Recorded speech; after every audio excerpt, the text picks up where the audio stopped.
ओम नमो भगवते वासुदेवाय नमो नमः। श्रीमद् भागवत महापुराण नवम स्कंद का पहला अध्याय, जिसमें वैवस्वत मनु के पुत्र सुद्युम्न की कथा का वर्णन होगा। जो राजा परीक्षित हैं वह शुकदेव जी से कहते हैं कि आपने हमें कई मनवंतरों के बारे में और भगवान की ऐश्वर्यपूर्ण लीलाओं के बारे में बताया कि किस प्रकार भगवान अपने भक्त पर कृपा करते हैं। जो भी उनके बारे में सोचते हैं, कृपा करने के लिए वह उन पर उदार रहते हैं, किसी प्रकार की उसको कमी नहीं होने देते, उसके लिए कुछ दुर्लभ नहीं रह जाता इस विश्व के अंदर। अब हम जानना चाहते हैं कि जैसा आपने कहा था कि द्रविड़ देश के राजा जो कि सत्यव्रत हैं, कल्प के अंत में वही वैवस्वत मनु होंगे, तो हम उनके वंश का वर्णन जानना चाहते हैं। तो आप कृपा करके हमें उनके वंश के बारे में बताइए। सुखदेव जी कहते हैं कि उनके वंश का जो वर्णन है वह संक्षेप में ही सुनना होगा, क्योंकि विस्तार में यदि उसे सुना जाए तो 100 वर्ष से भी अधिक का समय लग जाएगा, सैकड़ों वर्ष लग जाएंगे। इसलिए तुम संक्षेप में ही उनके वंश का वर्णन सुनो।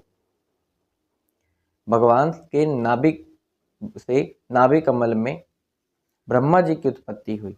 ब्रह्मा जी के मन से मरीचि मरीचि आदि पुत्र उत्पन्न हुए, जो कि कश्यप जी थे। कश्यप जी की पत्नी दक्ष नंदनी थी। उनसे जो उत्पन्न हुए वह सूर्य थे। सूर्य के रूप में उन्होंने पुत्र प्राप्त किया, उनका नाम विवस्वान भी होता है। सूर्य की पत्नी थी संज्ञा, उनसे उत्पन्न हुए श्राद्ध देव, और श्राद्ध देव की पत्नी जो थी वह थी श्रद्धा, और उनके आगे 10 पुत्र हुए, इक्ष्वाकु आदि।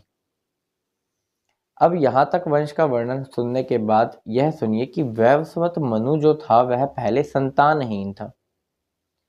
अब यह देखकर उन्होंने शरण ग्रहण करी भगवान वशिष्ठ जी की, जो श्राद्ध देव और श्रद्धा है।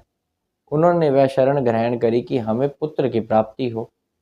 लेकिन जब मित्रावरुण, यह एक यज्ञ का नाम है जिससे पुत्र या पुत्री की प्राप्ति की जा सकती है, तो यह यज्ञ का अनुष्ठान करवाया गया, आहुति डाली गई। लेकिन श्रद्धा ने अपनी पूरी इच्छा के अनुसार आहुति इसी प्रकार डलवा दी कि उन्हें एक पुत्री हो गई। वह कहती कि मुझे तो एक कन्या चाहिए, तो कन्या उनको अब हो गई। अब श्राद्ध देव इस संशय में है कि इनका यह प्रण उल्टा कैसे हो गया। जो इनकी यह जो मंत्र थे, जो पुत्र की उत्पत्ति के लिए थे, वहां की जगह पुत्री कैसे हो गई। श्राद्ध देव उनके पास जाते हैं, भगवान वशिष्ठ से कहते हैं कि आप तो मंत्रज्ञ पूर्ण हैं, आपको तो भगवान की प्राप्ति है, फिर आपकी यह मंत्र उल्टे कैसे पड़ गई, यह फल विपरीत कैसे हो गया। भगवान वशिष्ठ कहते हैं कि आहुति ही विपरीत डाली गई थी, इसलिए फल भी विपरीत हुआ है। लेकिन तुम चिंता ना करो, मैं अपना भगवान से स्तुति करके उनकी इच्छा के अनुसार अपनी इच्छा अपने उनके आगे रखता हूँ, और तुम्हें एक पुत्र की प्राप्ति अवश्य होगी, मैं तुम्हें यह वचन देता हूँ। भगवान वशिष्ठ ने नर नारायण को प्रसन्न किया, उनको प्रसन्न करके पुत्र की प्राप्ति मांगी। एक श्रेष्ठ पुत्र चाहते थे, तो भगवान की कृपा से वही ईला नाम की जो कन्या थी वही एक पुत्र बन गए, जिनका नाम था सुद्युम्न, और उन्हीं के नाम पर इस अध्याय का नाम भी है, वैवस्वत मनु के वंश में सुद्युम्न की कथा। तो सुद्युम्न एक राजा हुए। अब जब वह बड़े हुए तो बड़े ही वीर और कुशल थे। रथ पर सवार होकर शिकार करने के लिए निकलते हैं। शिकार करते करते थोड़ी सी दूर चले जाते हैं, फिर वह मेरु पर्वत की तलहटी के अंदर चले जाते हैं। वहां पर एक वन है। उस वन में जाते ही सुद्युम्न देखते हैं कि वह स्त्री हो गए। उनके पास जो घोड़ा है वह घोड़ी हो गई। उनके साथ जो सैनिक थे वह भी स्त्री हो गए, और सारे एक दूसरे को देख रहे हैं। राजा परीक्षित पूछते हैं कि भूखंड में ऐसा कौन सा स्थान है जहां पर घोड़ा घोड़ी हो जाता है और इस पुरुष स्त्री हो जाता है। सभी पुरुष का स्त्री होना एक ऐसे स्थान पर जाकर यह क्यों है, आप हमें बताइए। तो सुखदेव जी कहते हैं कि इसके पीछे यह कहानी है, सुनो। कि एक बार शंकर जी और अंबिका जी विहार कर रहे थे एक वन में, और वहां पर बहुत से तपस्वी ऋषि शंकर जी से मिलने के लिए आ गए। अपने तेज से और अपनी विद्या से अंधकार को नष्ट करते हुए वह आगे बढ़ते गए। तब उन्होंने देखा कि अंबिका जी वस्त्रहीन है। उन्हें बहुत ही लज्जा आई यह देखकर अंबिका जी को। वह वहां से हटती हैं और फटाफट अपना वस्त्र धारण कर लेती हैं।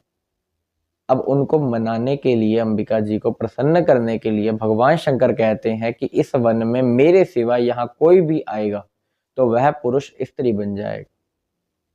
तो इस प्रकार उस वन में है ही ऐसा कि कोई भी पुरुष वहां प्रवेश कर ही नहीं सकता। यदि करता है तो वह पुरुष स्त्री बन जाता है। अब एक वन से दूसरे वन की ओर भटक रहे हैं सुद्युम्न और उसके सैनिक, वो भी स्त्री बनकर।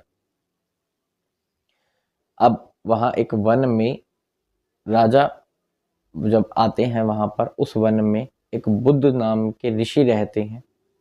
उनका मन उन पर ललायित हो जाता है कि बहुत सारी स्त्रियों के साथ एक बड़ी ही सुंदर स्त्री है और वह उसको प्राप्त करना चाहते हैं। अब वह उसको प्राप्त करने के लिए कह ही रहे होते हैं कि उस स्त्री को भी, यानी जो सुद्युम्न है, जो स्त्री बन गए हैं, उनको भी वह बहुत ही पसंद है। तो वह, उनकी जो इच्छा थी, दोनों मिलकर एक पुरुरवा नाम का पुत्र उत्पन्न करते हैं। यह पुरुरवा पुत्र उत्पन्न होने के बाद भगवान वशिष्ठ को उन पर दया आती है और कृपावश वह उनको कहते हैं, यह क्या हुआ? अब तो तुम स्त्री बन गए हो फिर से। तुम बचपन में पहले ही एक कन्या के रूप में उत्पन्न हुए, फिर भगवान की प्रेरणा से तुम एक पुत्र बने, अब तुम फिर स्त्री हो। भगवान शंकर जी से आराधना करते हैं। वह कहते हैं कि अब कुछ आप कीजिए। तो शंकर जी कहते हैं कि यह जो है 1 महीने के लिए पुरुष रहेंगे और 1 महीने के लिए स्त्री रहेंगे। तो इस प्रकार उन्होंने अपने राज्य का पालन किया। जो सुद्युम्न थे 1 महीने के लिए पुरुष रहते और 1 महीने के लिए स्त्री रहते, और उनके फिर आगे कई पुत्र उत्पन्न हुए जिनका नाम था विमल, गय और उत्कल। और एक समय ऐसा आया जब वह अपना सारा राजपाट जब उनका समाप्त हुआ, तब वह वन में तपस्या की ओर चले गए।